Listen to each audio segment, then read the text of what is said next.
Welcome, welcome, business owning moms, to my coveted maternity leave planning roadmap.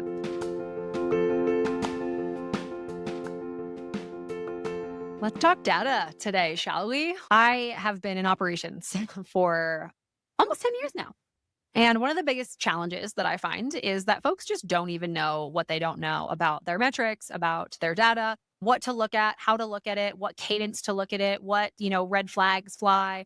And so getting your data picture right as a business owner is so, so, so important. And I probably know what you're thinking. You're like, hey, I'm here for the maternity leave tips. I'm here to make sure that I can press pause without everything falling apart in my business behind the scenes. That is absolutely what we do at Master Maternity Leave and what this podcast is for. And data is a really, really important piece of all of those things.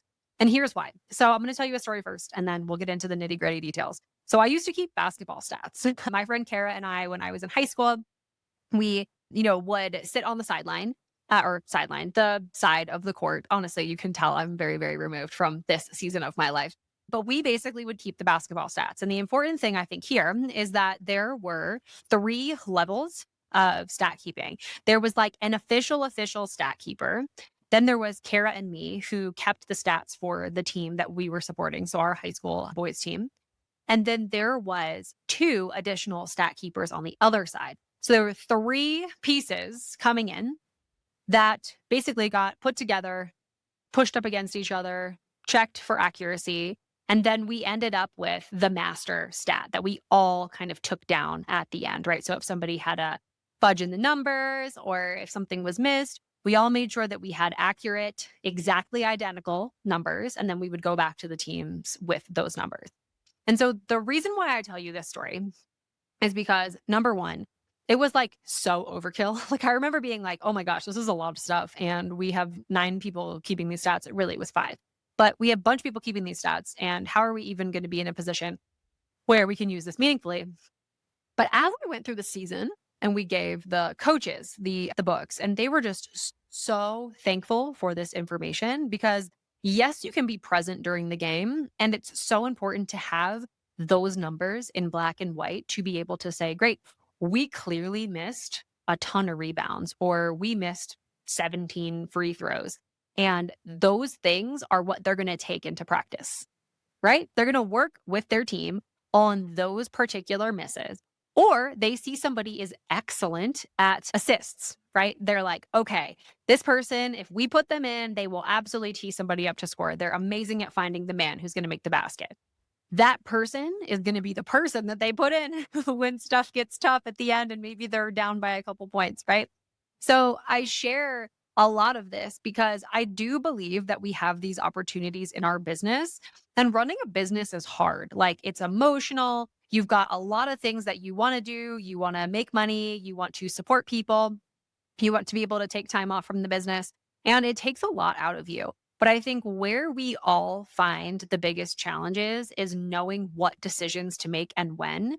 I talk about this a lot in my book, The Sabbatical Method. It's so incredibly freeing when you've got that data set as a coach and you're like, okay, I know exactly what players to play and what players to develop. I know exactly how I'm going to move forward with specific things on my team.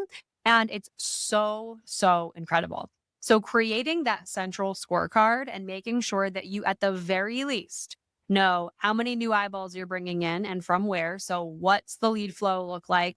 How are those people converting? So how is that working into the current offers that you have? And this can all be offline. I used to track referrals in operations agency because that was our biggest driver of revenue.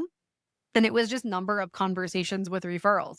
Hey, reminding you, we just staffed up our team. If you know anybody who might need some operational support, let me know. It was a really, really simple thing, but I would track those reach outs. I would literally say, cool, we've got 30-ish people that have referred us business in the past. I would just try to touch base with them once, twice a quarter, just to make sure that they know that I care about what they're doing, that I still have stuff I can support their people with. And it was so incredibly beneficial. So track the lead flow, track how they're converting into your stuff. This might sound familiar, by the way, on the key systems that I talked about a couple of episodes ago. Track how your fulfillment team is doing. So how much does it cost you to fulfill on the stuff that you want to deliver to your clients? Think about how fast that's also happening, because typically it's about the money and it's also about the time. And then also just making sure that you're tracking like how money is flowing through the business, how your systems are performing, generally speaking. If you really do need to, batten down the hatches and start to overhaul some of your marketing efforts, or if you need a better conversion system, inside of your business, your data will tell you that stuff. It absolutely will. And it's black and white. So when you look at it and you're like, oh, wow, this doesn't feel like it's performing, it's probably because it's not, because it's in the data. And definitely check, make sure that it's accurate. Hence the reason why we have multiple layers on the basketball team to be able to help us with this data. But really, what we want to make sure that we're doing is we're making decisions based on data and then letting our intuition guide us in what direction to go after that, right? So you're like, hey, my webinar isn't converting. That is data. That is raw data that you need, or it's not converting at the number that you want. And then you can go in and take a look one layer deeper at the rest of the data to see maybe where people are falling off, if maybe nobody is staying through the entire experience, however that's working for you. And then you let your intuition say, okay, they probably need to hear this, or here's what I was thinking at this time. And it's a really helpful marriage between your intuition and managing the business on data. So if you do not have a scorecard, definitely consider making one inside of my roadmap series, which is our $29 30-day email or 30 email series that I am breaking down here on this podcast.